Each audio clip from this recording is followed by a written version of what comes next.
Here's a nice old Scots pine. That's very nice. Purchased from a reputable source, was it? I can't remember where it came from now. Did I tell you where it came from? No. No. You've had it, what, a couple of years now?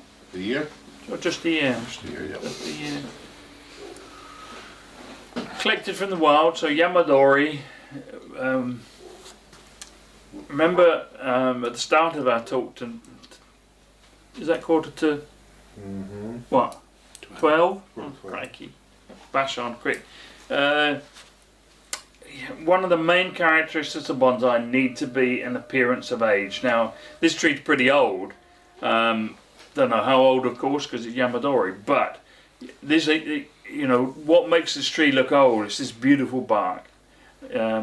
The movement, I guess, helps it a lot. A little bit of natural deadwood here, a little bit of showery. Even here, you can see that the shower is trying to callus in, even in quite an old tree. But you know, when a piece of deadwood looks like this, it's got a great natural appearance to it, and you'd have to be really sure that opening this back up to be able to see the deadwood underneath, you'd need to be absolutely sure it's going to benefit the tree before you did it.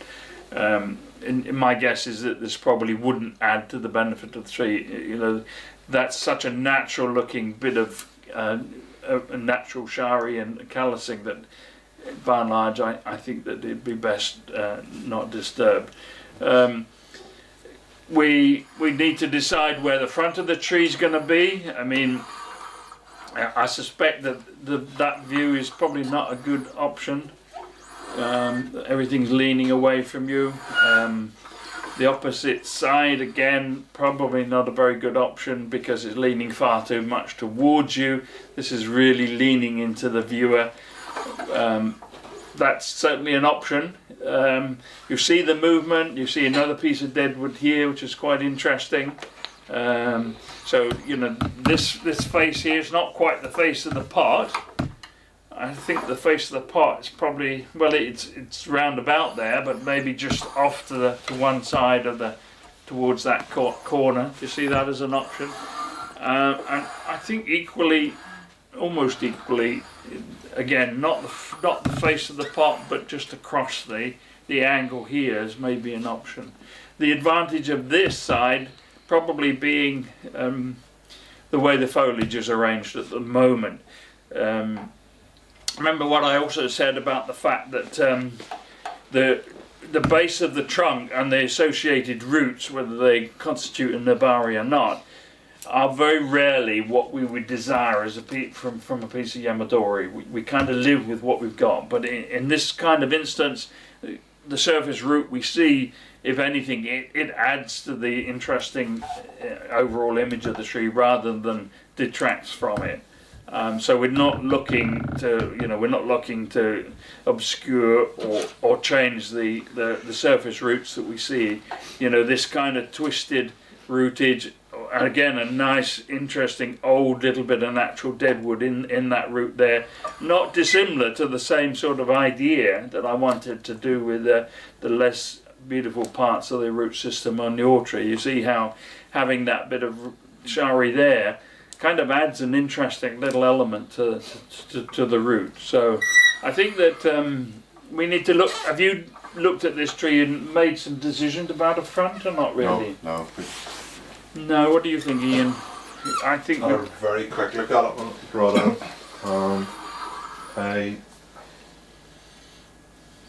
quite like looking at where the tile for the wire, the apex comes to. Now, doesn't mean it has to stay there, it can go the other way if it needs to be, but I like that. Yeah, I did too. Movement there. I know you can always go for. Yeah, change it. I didn't mention that. Changing the inclination, there's lots of options. We may not need to do it, and we may not need to take a decision about the inclination at the moment.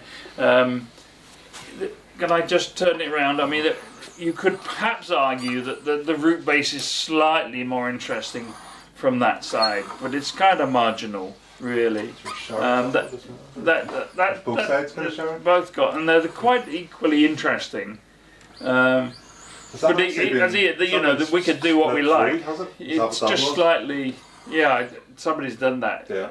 to make the bend. That's been split through. One of the techniques for making quite a significant bend is to actually split the trunk, and that enables the two parts of the trunk to move independent of each other, which can often make it easier to make the bend and quite a bit safer to make the bend, because you're less likely to get a clean break with a severe bend. And what tends to happen over a period of time is it heals in quite an interesting way. So were you hoping, what were you expecting to get done today? Just whatever we could, or did you have a clear idea? I don't know, it's just, I don't know whether it can't be wired. I think it, this tree's been in here a long time. I see no reason at all why it wouldn't be wired. The first thing to do is to prepare it for wiring, and that's going to involve looking at some of these areas here, and where we've got way too many buds all in one spot, then make some bud selection. That buds candles, they're pretty much moving beyond the point where they're buds, and we would call them candles, but some selection so that we don't have multiple buds all growing at the same point on the tree. We didn't get to talk in the school yesterday about the style. I've introduced to the school an element where we talk about one recognised style each school time, and I was going to talk about literati or Bunjin style, and this is absolutely classic, an absolute classic Bunjin style, where relatively thin trunk, lots of nice movement, but all of the foliage up the top, and in some ways quite typical of Scots pine from collected sources. So we'll quickly, if I, maybe as soon as I finish talking, we'll quickly work through, make the bud selection. There's very little needle to remove prior to wiring, because you've got quite bare branches. You've done a bit of wiring, haven't you? Yeah. So the thing to bear in mind is that we want the wire to work. We want the wire to be capable of bending our branches, and we want to make that bend in one go. We don't want a light piece of wire on, which means we bend it and it springs up, and we bend it again and it springs up. Every time we do that, we break more and more vessels within the transport system of the tree. So you're using aluminium or copper? Aluminium. At least a third of the diameter of the branch, and if you're in doubt, err on the side of a bigger wire. Don't use such a big wire that you're struggling to put it on here and break it, but there's no point if the wire's not going to do the job. Aluminium's that little bit softer, it's a little bit less able to hold the kind of tensile nature of coniferous branches. So if in doubt, err on the side of heavy wire.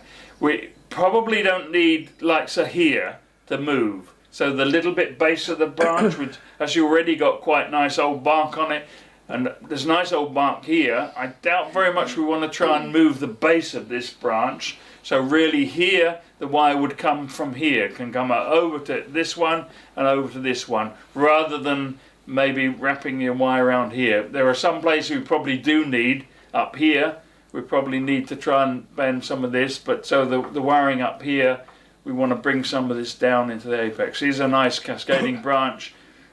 Do we need, yeah, we probably need a bit of wire on that bottom section of the branch there, but maybe between us we'll be able to help him.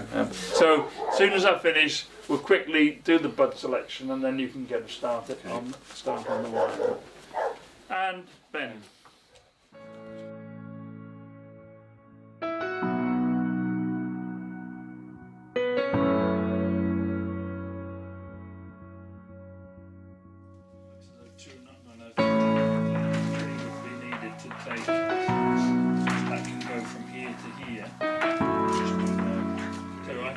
Four. Yes, they're going to need four. Well, if you put four on here, probably give